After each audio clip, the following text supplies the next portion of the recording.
우리 거듭남이라는 주제를 가지고 세 번째 시간입니다. 네 번째까지 가지 않을게요.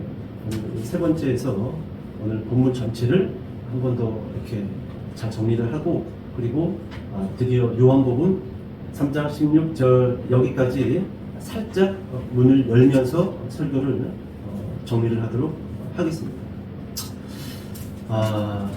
제가 이 학부는 침실대를 나왔어요. 대학원은 선교대학교를 나왔지만 학부 때입니다. 제가 3학년, 4학년 때 언젠가 제가 예화로 좀 이야기를 했는지 안 했는지 모르겠지만 했어도 처음 듣는 것처럼 이렇게 반응을 보여주셔야지 앞에 나온 사람이 재밌게 이야기할 수 있어요. 제가 그때 우리 권소희 선생님이 출석했던 평택 프란주전교회에서 사역을 했던 건지 안 했던 건지 모르겠지만 아무튼 사회비를 받았어요. 그때 사례비는 한 달 사역하면은 한 40만 원, 50만 원 이랬습니다. 작지요? 작아요. 그 사례비를 받아서 그 주머니가 두툼했어요. 기숙사 생활을 했는데 제가 이 20대 후반 늦게 신학교를 갔으니까 다들 나이 차이가 많아요. 많이 나면 7살, 적게 나도 서너 살은 나이 차이가 되는 겁니다. 한참 어린 동생들이죠. 사례비 받은 걸 알고 인원들이 제 방을 찾아왔어요. 뭐 좀 맛있는 거 좀 사달라고 하는 거예요. 가자. 그래서 저녁밥도 먹었는데 걔네들은 또 배가 고픈 거예요. 그래서 내가 걸어서 쭉 읍내 쪽으로 걸어갔어요. 어둠을 뚫고 한참을 이제 이 맛있는 거 파는 골목으로 진입할 무렵 저 멀리 그 호프앤치킨, 호프를 팔면서 치킨도 파는 그런 집이 하나가 있었는데 거기서 이제 몇 명의 남정네들이 호프앤치킨을 하고 문을 열고 나오는 겁니다. 근데 이 어둠을 뚫고 제가 뚜뚜뚜뚜뚜 땡겨서 갔더니 누굴까요? 신학생입니다. 거하게 호프앤치킨을 한 잔씩 걸치고 문을 열고 나오는 겁니다. 얘네들은 못 봤어요. 제가 시력이 좋아요. 제가 왼쪽 눈이 날씨가 심해서 요즘 큰 글씨도 안 보이고 가까이 가도 안 보이고 멀리서도 안 보이지만 오른쪽 눈은 예나 지금이나 2.0 딱 찍습니다. 2.0. 조금 흐릿하면 1.5. 아예 못 나왔네. 저는 조금 젊었을 때는요 한 4.0도 있으면 아마 보였을 것 같아요. 2.0도 너무 잘 보여요. 오역, 새, 오른쪽, 자동차 2.0. 그렇게 오른쪽 눈 시력이 좋아. 왼쪽 눈은 형편없지만. 그러니까 오른쪽 눈을 쫙 당겼더니 그 동네의 아저씨들이 아니라 신학생들이 저녁에 할 거 없으니까 맥주에다 치킨 한 잔 먹고 나오는 거예요. 제가 얘네들한테 좀 보이기 좀 그러니까 야야 이쪽 골목으로 들어서 저쪽에 맛있는 집 내가 아는 데 있으니까 그 집으로 가자. 그래서 그쪽 골목을 피해서 쓱 지나갔던 경험이 있습니다. 여러분 신학교에 입학을 하고 그리고 사역자가 되겠다고 결심을 했던 사람들입니다. 그런데 왜 신학교에 들어와서 기숙사 생활을 하면서 목회자가 되겠다고 그렇게 다짐했던 사람들이 치킨과 맥주에 젖어 있는 겁니다. 분명 여러분 이 사람들도 언젠가는 신학교에 들어오기 전에는 그 예배 시간이 되었든지 그것이 부흥회였든지 간에 그것이 간증집회였든지 간에 하나님께 받은 은혜가 있었을 거예요. 그리고 그 은혜로 인해서 하나님 제가 제 삶을 하나님께 드리고 목회자의 길을 걸어가겠습니다 라고 다짐했을 것이고 결단했을 것이고 결심했을 것입니다. 근데 왜 그 학생들은 신학교에 들어와서 치킨과 맥주에 빠져 있냐라고. 여러분 저는요 이 사건을 좀 이렇게 정리해 봤어요. 여러분 이 신학생들은요 그 받은 은혜 있잖아요. 그리고 그 은혜를 통해서 신학교를 들어오지 않았습니까? 여러분 그들이 받은 그 은혜는요 제가 좀 이렇게 해석을 해볼게요. 표적입니다. 그들이 받았던 그 은혜, 신학교를 가야겠다라고 결단하고 결심했던 그 은혜는요 표적이에요. 표적. 왜요? 여러분 예수님이요 표적에 대해서 상당히 멀리 있습니다. 그리고 예수님이 많은 사람들을 고치고 많은 사람들을 치료하고 많은 표적을 보였을 때도 그 표적에 대해서 입을 열고 소문내지 말라라고 했어요. 왜요? 여러분 오늘 제가 이 예화를 통해서 오늘 본문을 시작하는 이유가 여기에 있어요. 많은 사람들이 표적을 통해서 하나님을 알기도 하지만 더 많은 사람들은요, 표적에만 머물러 있는 사람들이라는 겁니다. 그래서 표적이 무서운 겁니다. 여러분, 신학교 다닐 때 그런 친구들이 있었어요. 꼭 시험 기간이 되면은 시험 기간에 공부해야 돼요, 금식 기도해야 돼요? 공부해야 되죠? 근데 시험 기간에 꼭 금식 기도하는 친구들이 있습니다. 저는 왜 그런지 몰랐어요. 근데 여러분, 이 요한복음 3장 1절부터 15절의 말씀을 3주 정도 묵상을 하면서 이제 좀 보여요. 뭐가 보이냐? 아, 그때 그 사람들은 표적에 머물러 있었던 사람들이구나. 여러분, 표적은 표적을 위한 것이 아니다라고 제가 여러 번 이야기했죠? 근데 표적에 머물러 있었던 사람들이에요. 시험 기간에 공부하지 아니하고 금식 기도로 그 시험의 위기를 넘어보려고 하는 사람들. 여러분, 우리 이 믿는 이 공동체 안에 여러분, 그처럼 표적 안에 머물러 있는 사람들이 많이 있다는 겁니다. 여러분, 니고데모 3장의 말씀이 시작하기 전에 예수님이 예루살렘에 계셨고 예루살렘에서 많은 표적을 보여주셨다라고 기록되어져 있었습니다. 기억나시죠? 근데 봐요. 예수님이 예루살렘에서 보였던 많은 그 표적을 보고 예수님을 유대인들이 믿었지만 오히려 예수님은 그 사람들에게 자신을 의탁하지 않았다라고 말씀해주고 있다라고 합니다. 여기서 의탁이라는 단어가 피스티오였어요. 믿음입니다. 그러니까 이렇게 정리할 수 있어요. 유대인들은 예수님의 표적을 보고 예수님을 믿었지만 하지만 예수님은 유대인들을 믿지 않았다라는 겁니다. 왜요? 표적을 보고 믿었기 때문에. 근데 여기서 한 단계 더 들어간다라고 한다면요, 여러분, 표적을 보고 예수님을 믿고 예수님을 따를 수도 있죠. 그런 사람들도 있습니다, 성경 안에. 근데 왜 예수님은 유대인들을 믿지 않았는가? 예수님이 그들의 속마음을 보니까 그들은 어디에만 머물러 있기를 좋아하는 사람들이에요?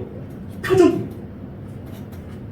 노력도 안 하고 수고도 안 하고 열심을 내지도 않고 부지런하지도 않고 위기 때마다 어려울 때마다 본인이 코너에 몰릴 때마다 주님 어떻게 해결해 주세요? 주님 어떻게 해결해 주세요? 표적 하나만 보여주세요. 그래서 이 위기 넘어가게 해주세요. 표적에만 머물러 있는 사람들. 수고도 안 하고 애쓰지도 않고 열심을 내지도 않고 남들처럼 아침에 일찍 일어나서 밭을 가는 것도 아니고 그냥 위기에만 코너에만 몰리면은 주님 표적. 그 여러분, 이런 사람들이 가장 많이 하는 게 무엇일까요? 신앙생활을 할 때 기도겠지. 기도입니다. 그래서 여러분, 제가 신학교 들어가기 전에 좀 큰 교회 목사님들이 너무 기도 많이 하지만 너무 기도하는 시간에 너무 그 시간을 많이 할애하지만 저는 그래서 그 목사님들이 믿음 없는 목사님들, 형편없는 목사님들 그렇게 생각했단 말이죠. 근데 저도 나이를 먹고 성경을 보고 신앙의 개월수가 차곡차곡 쌓이니까 그게 맞아요. 표적에 머물러 있는 목회자 되지 말라라는 거예요. 자꾸 이적과 기적만을 바라는 목회자 되지 말라라는 거예요. 표적 보고 출발했으면 더 이상 표적 바라보지 말고 십자가 바라보고 걸어가라는 의미였던 거예요. 그런 의미에서 많이 하지만 기도하는 시간에 너무 시간을 많이 할애해서 성경도 못 읽고 신학 연구도 못하고 그런 사람 되지만 그런 의미였던 거예요. 많은 사람들이 예수님의 표적을 보고 예수님을 믿었지만 예수님은 그들을 믿지 않았던 겁니다. 왜요? 예수님은 그들의 속마음을 보고 계셨던 거예요. 저 유대인들은 표적만을 구하는 사람들이라는 것을 아셨다라는 것입니다. 신비롭고 놀라운 것을 구하는 사람들, 감나무에서 감 떨어지기만을 기다리는 사람들, 자신의 배와 자신의 이익만을 위해서 표적을 구하는 사람들이라는 것을 예수님은 아셨다.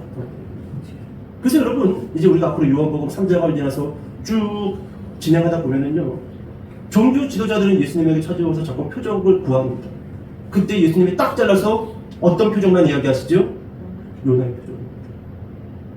자꾸 표적을 구하지만 예수님은 딱 잘라서 요나의 표적밖에 너희에게 보여줄 것이 없다라고 말씀하신다라는 거예요. 그럼 여러분, 요나의 표적은 뭡니까? 따라해 보실까요? 십자가와 부활이다. 십자가와 부활. 그렇습니다. 그럼 여러분, 십자가와 부활은 뭡니까?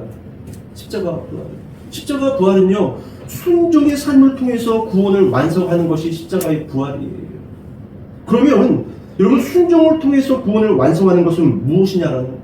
그것은 다른 것이 아니에요. 하나님의 자녀가 되어서 하나님의 나라를 보고 하나님의 나라를 향하여 걸어감으로 하나님의 나라에 입성하는 것, 그것이 순종을 통한 구원을 완성하는 것. 그런 의미에서 내가 너희에게 보여줄 표적은 더 이상 병 고치는 것도 아니고 너희 부자 되는 것도 아니고 너희 성공시켜주는 것도 아니고 요나의 표적밖에 없다라는 거예요. 하나님의 자녀가 되어서 하나님의 나라를 보고 하나님의 나라를 향하여 걸어감으로 하나님의 나라에 들어가는 것, 그것만을 생각하고 그 표적만을 붙들고 걸어가라라는 거예요. 자꾸 감나무에서 감 떨어지기만을 기다리는 기도, 뭔가 하나님께서 기가 막힌 선물을 준비했다가 나에게 뻥 터뜨려서 보여주는 것, 서프라이즈! 그런 표적만을 기대하는 신앙이 아니라 이제 내가 너에게 첫 은혜의 표적을 보여줬다라고 한다면 이제 그걸로 족하다. 요나의 표적을 붙들고 이제 걸어가라는 거예요. 걸어가라는 거예요. 근데 여러분, 우리가 3장 이 오늘 본문을 여러 번 읽었잖아요. 예수님을 찾아왔던 니고데모도 무엇을 보고 예수님을 찾아왔습니까? 표적을 보고 예수님을 찾아왔다라는 거예요. 우리 3장 2절 말씀 같이 한번 읽어봅시다. 3장 2절 시작. 그가 밤에 예수께 와서 이르되 라비여 우리가 당신은 하나님께로부터 오신 선생인 줄 아나이다. 하나님이 함께 하시지 아니하시냐? 당신이 행하시는 이 표적을 아무도 할 수가 없음이니이다. 아멘. 니고데모도 무엇을 보고 예수님을 찾아왔어요? 표적을 보고 예수님을 찾아왔어요. 정말 아셨던 겁니다. 그래서 여러분, 예수님이 니고데모에게 첫 번째 했던 말씀이 뭐냐 하면은 그냥 전혀 다른 말을 해버려요. 표적에 대해서 니고데모는 이야기했지만 예수님은 무슨 이야기를 하십니까? 이놈은 표적이 아니라 거듭나야 한다. 요나의 표적이다. 니고데모는 표적을 보고 뭐 표적 볼 거 없나? 그리고 예수님을 찾아왔습니다. 근데 예수님은 니고데모의 그 예수님에 대한 증언에 대한 대답으로서 말씀을 해주시는 것이 아니라 표적이 아니라 거듭나야 한다라고 말씀하셨다는 거예요. 자, 앞을 보시고. 여러분, 우리 이제 요즘 수요일 예배 때 11개 상을 받고 있습니다. 이제 조만간에 이제 지난주부터 엘리야와 왕의 대결이 시작됐어요. 여러분, 11개 하 5장 가서 보게 되면은요, 엘리야의 제자 엘리사가 등장을 하고, 그리고 그 엘리사를 찾아온 아람 군대 장관 나아만. 누구만? 나아만. 자기만 생각하는 장군이 등장을 합니다. 이 장군이 병이 걸렸지요? 무슨 병이지요? 물통병입니다. 소문을 듣고 엘리사를 찾아갑니다. 그때는 엘리사가 아람의 군대 장관 나아만에게 이렇게 이야기하죠. 저기 그 요단강에 가서 목욕 7번 하시오. 살갗이 다 벗겨질 때까지 깨끗하게 7번 하시오. 그래서 그러면 나아만이요, 에이씨, 믿자 운전이지, 괘씸한 것 같은다. 그리고 돌아가는 길에 요단강에 들어가서 목욕을 7번 했더니 병이 나서야 안 나서요? 탄 아기 피부가 되어서 요단강에서 올라옵니다. 자, 그리고 여러분이 나아만 장군이요, 엘리사를 찾아와서요, 이렇게 고백을 합니다. 우리 말씀 하나 찾아요. 열왕기하 5장 17절과 18절이에요. 열왕기하 5장 17절과 18절.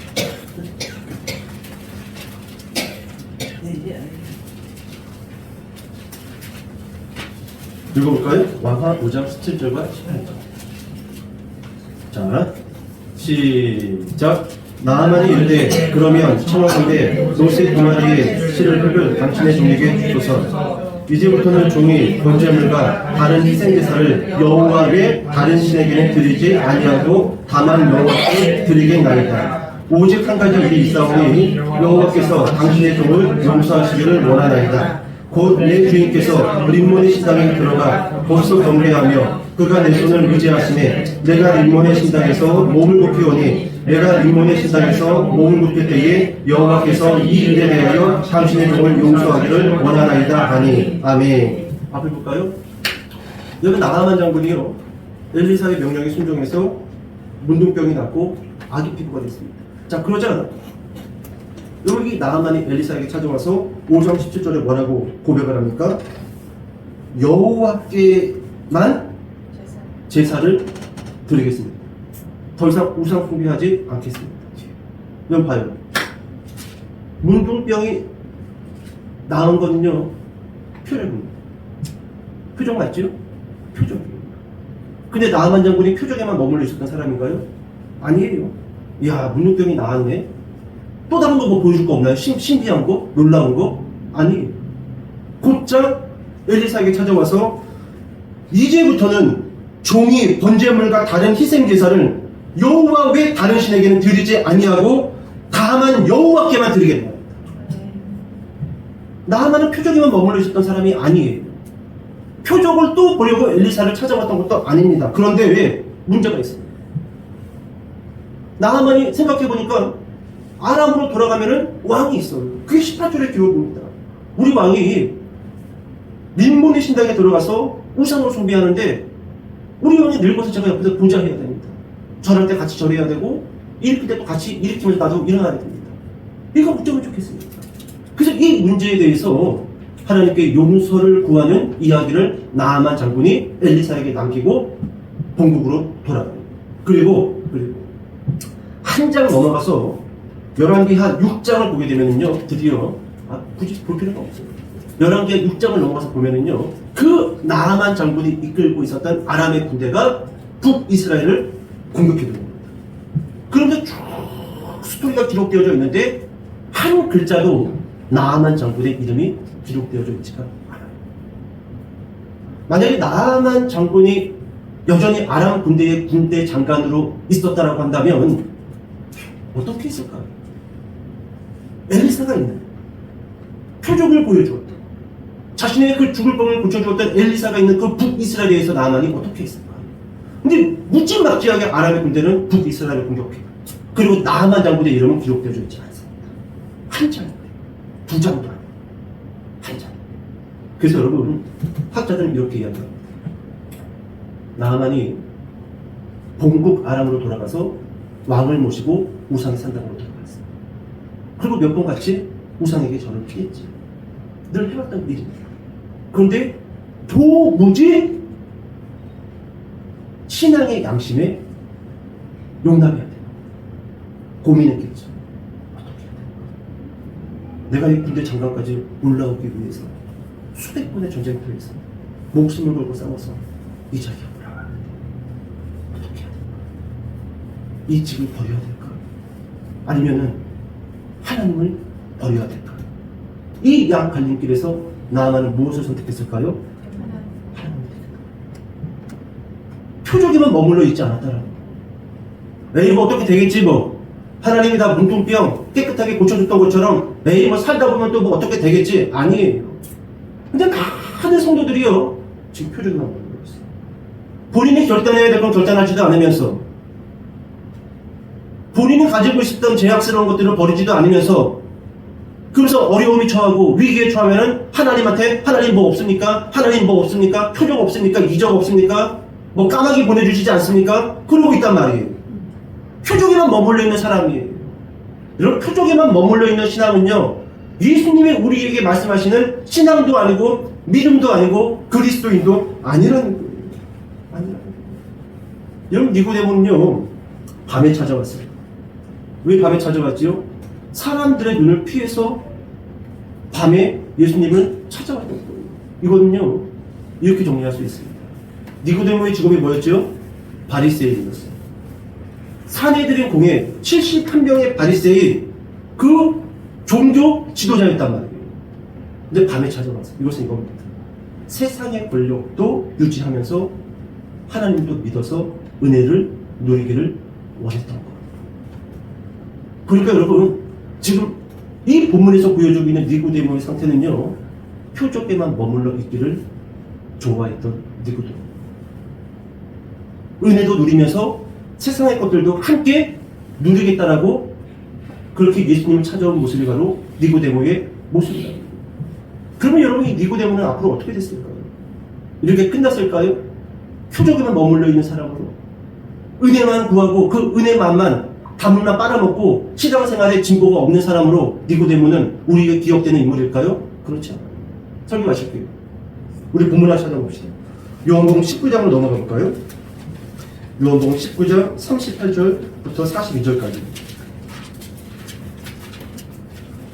요한복음 19장 38절부터 42절.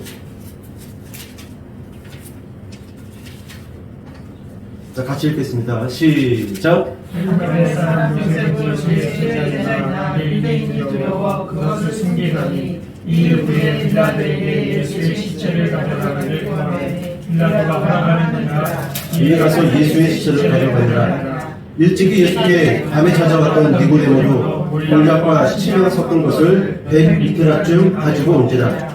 이에 예수의 시체를 가져다가 유대인의 장례법대로 그 형품과 함께 성 앞으로 쌌더라. 예수께서 십자가에 못 박히신 곳에 동산이 있고 동산 안에 아직 사람을 장사할 일이 없는 새 무덤이 있는지라. 이 날은 유대인의 아멘. 여러분 지금 요한복음 19장 예수님이 십자가에서 죽으시고 그 십자가에 달리신 예수님을 가져가기 위해서 아리마대 사람 요셉이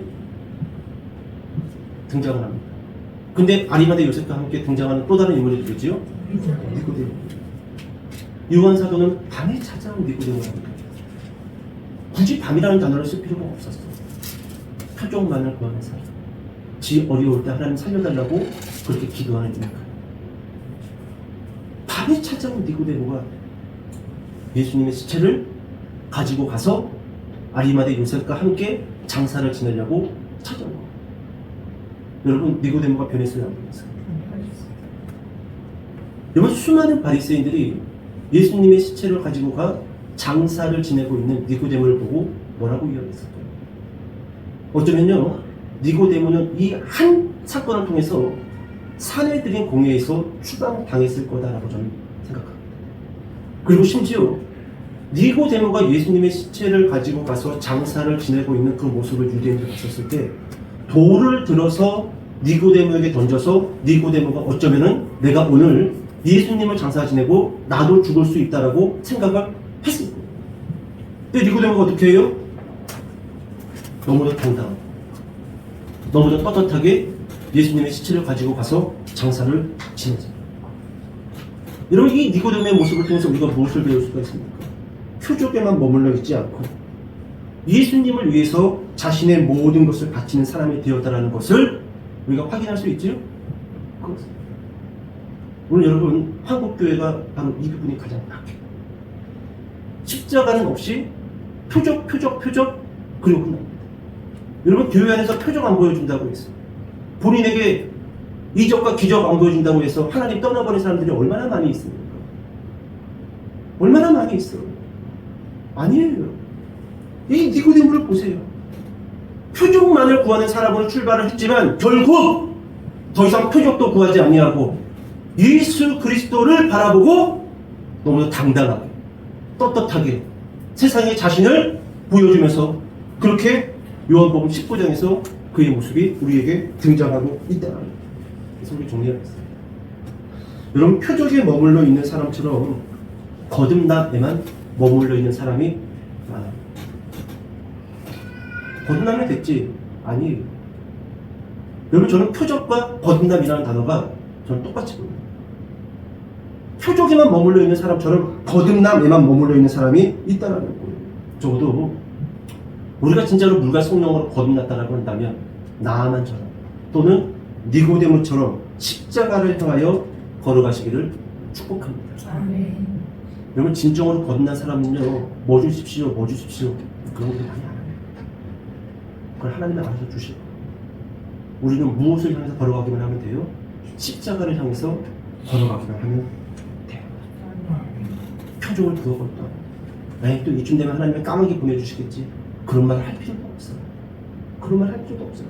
그냥 우직하게 당당하게 떳떳하게 십자가를 향하여 걸어가다 보면 하나님의 까마귀를 보내줄 만한 때가 되면 보내줄 것이고 하나님이 또 이적과 기적과 표적을 보여줄 때가 되면 또 보여줄 것이고 안 줘도 그만이고 그냥 걸어가면 된다는 것이죠. 자 이제 설교를 마칩시다. 자 그렇다면 거듭나면 무슨 일이 우리에게 일어나는 것입니까? 어떻게 나아만은 군대 장관직을 내려놓고 어떻게 니고데모는 바리새인직을 내려놓고 돌 맞아 죽을 수도 있는데 예수님의 시체를 가져다가 장사를 지낼 수 있었던 것인가? 도대체 거듭나면 우리에게 무슨 일이 일어나는 것인가? 여러분 이게 바로 요한복음 3장 16절 말씀입니다. 우리 같이 한번 3장 16절 말씀 읽어보도록 할게요. 시작. 하나님이 세상을 이처럼 사랑하사 독생자를 주셨으니 이는 그를 믿는 자마다 멸망하지 않고 영생을 얻게 하려 하심이라. 아멘. 여러분 3장 16절에서 가장 중요한 말씀은 다른 것이 아니에요. 이처럼 사랑하사. 따라해 봅시다. 이처럼 사랑하사. 그렇습니다. 여러분 거듭나면 무슨 일이 일어나는 거예요? 거듭나면은 노력하지 않아도 하나님께서 은혜를 줘서 막 성공의 가도를 걸어가는 걸까요? 거듭나면 갑자기 하나님께서 서프라이즈 돈가방을 우리에게 떨어주시는 걸까요? 아니에요. 그런 표적에만 머물러 있는 신앙입니다. 여러분 요한복음 3장 16절을 기억하세요. 하나님이 세상을 이처럼 사랑하사 거듭나면 따라해봅시다. 거듭나면 사랑하게 된다. 그렇습니다. 하나님이 사랑하기 때문에 예수님을 우리에게 주셨습니다. 믿으십니까? 그렇습니다. 예수님이 우리를 사랑하기 때문에 끝까지 하나님의 말씀에 순종하셨던 겁니다. 믿으십니까? 사랑하는 거예요. 거듭남의 가장 큰 축복은 물질이 아니에요. 병고침이 아닙니다. 까마귀를 보내달라고 자꾸 기도하는 게 아니에요. 사랑하는 거예요. 사랑하는 겁니다. 거듭난 사람은 사랑해야 돼요. 그러면 마지막으로 어떻게 사랑해야 되는가? 사랑은 무엇인가? 이렇게 이야기해요. 나아만 장군은 하나님을 사랑했어요. 그래서 군대 장관직을 버렸습니다. 어디로 갔는지 모르겠어요. 농산일로 돌아갔는지 어디로 갔는지는 기록되어져 있지 않아요. 여러분 사랑한다라는 것은요, 하나님을 사랑함으로 인해서 내가 가야 할 그 위치로 가는 거예요. 내가 책임져야 될 일이 있다고 한다면 그 일에 대해서 끝까지 책임지는 겁니다. 이게 사랑하는 거예요. 감성적인 사랑을 말하는 게 아니에요. 니고데모도 봐요. 표적만을 바라보고 예수님을 찾아왔지만 그가 진정으로 거듭나고 물과 성령으로 거듭나니까 본인이 가야 할 자리가 산에 들인 공예가 아니라 십자가에 달린 예수 그리스도를 내가 내려다가 그분을 장사 지내야겠다. 자신의 위치로 가잖아요. 책임을 지잖아요. 그게 십자가예요. 십자가예요. 그래서 여러분 거듭나면 사랑하는 거예요. 그리고 사랑하면 책임지는 겁니다. 자신의 위치로 돌아가는 거예요. 자신의 위치. 여러분 우리 믿는 사람들이 거듭났다. 그리고 하나님 사랑, 이웃 사랑 많이들 이야기합니다. 그런데 여러분 우리 이렇게 생각해 봅시다. 여러분들은 여러분들의 위치에서 여러분들의 해야 될 책임을 다 하고 있냐는 거예요. 저 교회에서 다, 아니 교회 말고 교회. 여러분 그래서 교회에만 국한시키면 안 돼요. 정말로 여러분들이 거듭나서 하나님을 사랑하는 마음이 있다라고 한다면 여러분들이 위치해야 될 그 위치에 있냐라는 거예요. 그리고 여러분들이 책임져야 할 그 책임에 대해서 다 하고 있냐라는 거예요. 여러분 우리 그 10년 전에 11년 전에 안산 단원고 아이들 세월호 타고 가다가 전복돼서 300여 명인가 400여 명의 아이들이 죽었잖아요. 그때 모든 언론사에서 이렇게 이야기했어요. 책임져야 될 사람들이 아무도 없었다는 거예요. 경찰들도 그리고 군인들도 공무원들도 심지어 대통령조차도 그 시간 동안에 어디 있느냐고 아무도 책임지려고 하지 않았어요. 그러면 다 서로를 욕하기 시작했단 말이죠. 그러면 물론 여러분 그 사람들이 책임을 져야겠죠. 그럼 나는 내 일터에서 내 가정에서 내가 해야 될 역할을 온전히 책임지고 있냐라는 거예요. 온전히 책임지고 있냐라는 거예요. 여러분 그 사건 이후로도 여전히 책임져야 될 일에 책임을 안 지고 인재라고 하지요. 충분히 막을 수 있었던 대형 사건들, 소소한 사건들, 누군가가 자신의 일에 최선을 다했다라고 한다면 충분히 막을 수 있었던 사건들도 여전히 빈번하게 일어나고 있단 말이에요. 그래서 남들은 욕하고 있어요. 공무원들은 욕하고 있어요. 정치하는 사람들은 욕하고 있어요. 아니 그러기 전에 과연 나는 내 직책 안에서 지금 책임을 지고 있냐? 여러분 진정으로 거듭난 사람은 사랑하는 사람이고 사랑하는 사람은 자신의 위치로 가는 거예요. 학생들은 학생의 위치로 가세요. 그게 거듭난 사람이고 그게 구원받는 사람이에요. 어머니는 어머니의 위치로 가야 되는 거고 아버지는 아버지의 위치로 가야 되는 거고 목회자는 목회자의 위치로 가는 거고 공무원은 공무원의 자리에서 최선을 다해서 인재와 같은 사고가 일어나지 않을 수 있도록 노력하는 거고 여러분 그럴 때 세상이요 교회를 위대하게 보는 거예요. 그럴 때 세상이 기독교인들을 볼 때 저 사람들은 끝까지 책임지는 사람이야. 잘못했으면 잘못했다라고 당당하게 말하는 사람이야. 자신의 위치에서 조금 더 벗어나지 않고 정말로 최선을 다하는 사람들이야. 여러분 그렇게 박수받고 그렇게 응원받는 거예요. 여러분 오늘 명절 한가위 우리가 가족들을 만나고 또 주변 이웃들을 만날 때 먼저 그들을 사랑해야겠지만 그 사랑은 선물을 주고 용돈을 주고 그런 시대는 지나갔다. 내 위치에서 최선을 다하세요. 어떻게 복음을 증거할 거예요? 어떻게 하나님의 사랑을 그대로 알릴 거예요? 예수 믿으세요라고요? 아니, 꼬박이죠. 너는 네 위치에서는 최선을 다해. 세상 사람들은요, 우리가 우리의 위치에서 가족 공동체라고 한다면 그 가족 공동체 안에서 우리가 져야 할 책임, 우리가 최선을 다해야 할 그 위치, 거기서 네가 지금 최선을 다하고 있냐는 거예요. 가족 모임에 한 번도 안 가면서 에휴 예수도 안 믿고 예수도 안 믿고 안 믿어요. 못 믿어요. 나 같아도 그런 사람들한테 보고 예수 믿을 수 없어요. 가세요. 예전에 어떤 한 장로님이 그런 이야기 하시더라고요. 본인 형이 사고로 일찍 죽었대요. 형수하고 애가 하나 남은 거예요. 그러니까 이 장로님, 그때는 장로님이 되기 전이죠. 형수님 찾아가서 교회 좀 나오세요, 형수님. 그럼 제가 도와드릴게요. 제가 애 학비도 다 지원해 드릴게요. 그 형수님은 아 싫어요. 안 가요. 계속 그렇게 10년, 20년 그 장로님은 형수님을 욕하고 형수님은 장로님을 욕했대요. 나만 교회 나오라고 왜 가기 싫은데. 근데 장로님은 나오면 내가 도와드릴게요. 장로님 잘못한 거예요. 그렇게 하면 안 됐어요. 교회 나오세요. 예수님 믿으세요. 라고 말하기 전에 형수님 상심이 크시지요. 이 아이는 제가 아들처럼 제가 다 뒷바라지 할 테니까 아무 걱정하지 마세요. 형수님 제가 뒤에 있으니까 용기 잃지 마세요. 이렇게 서포트를 했다고 한다면 그 형수님이 교회 나갔을까요? 안 나갔을까요? 내가 형수여도 당장 가서 집 사주시오라고 머리 디밀었을 거예요. 여러분 자신의 위치에서 책임을 다했어야 되는 거예요.